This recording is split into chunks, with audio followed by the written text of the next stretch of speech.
दिन सास ने दोनों बहुओं को सबक सिखाने का फैसला किया। अगली शाम रसोई से बर्तन धोने की आवाज आती है। दीदी, अभी तो हम रसोई में गए भी नहीं, फिर ये बर्तन धोने की आवाज कहाँ से आ रही है?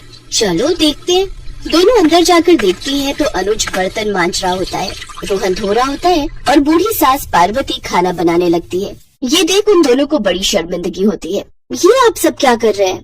बहू, अब तुम दोनों से तो ना बर्तन धुलते हैं ना खाना बनता है, तो हमने सोचा हम खुद ही ये काम कर लेते हैं ताकि हमें रात की रसोई खाना तो नसीब हो। तुम दोनों जाओ और आराम करो। नहीं माँ जी, हमें माफ कर दीजिए, हमारी रहते आपको ये सब काम करना पड़ रहा है।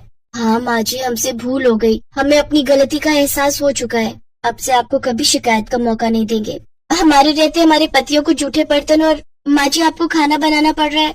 नहीं नहीं नहीं, आप सब बाहर जाइए, हम 1 घंटे में खाना बनाकर लाते हैं। अच्छा ठीक है, तुम कहती हो तो रहने देते हैं। चलो बेटा। माँ और बेटे बाहर आकर खूब हंसते हैं और एक दूसरे को आंख मारकर कहते हैं, मिशन सक्सेसफुल।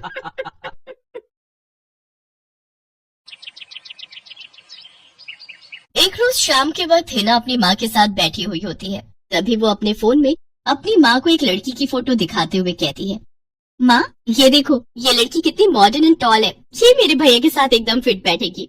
तभी उस घर की बड़ी बहू मानसी वहाँ आती है। चलिए माँ जी, हिना दीदी खाना लग गया है।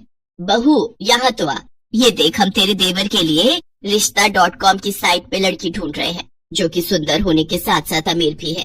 अब तेरे गरीब मायके वालों ने दहेज के नाम पर 1-2 चीज पकड़ा दी बस, इसलिए अब मैं अपनी छोटी बहू अमीर खानदान की लाऊंगी, जो कि भर भर कर दहेज लाए। हाँ, वो अपनी बड़ी बहू को ताने दे ही रही थी कि तभी उसका छोटा बेटा हितांश एक मॉडर्न लड़की के साथ घर आता है।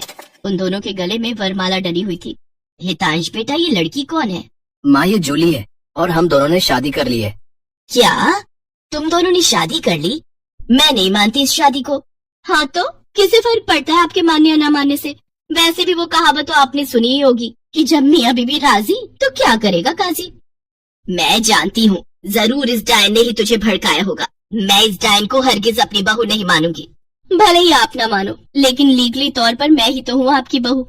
इसलिए अब जल्दी से जाइए और आरती की थाली लाकर मेरा गृह प्रवेश कीजिए।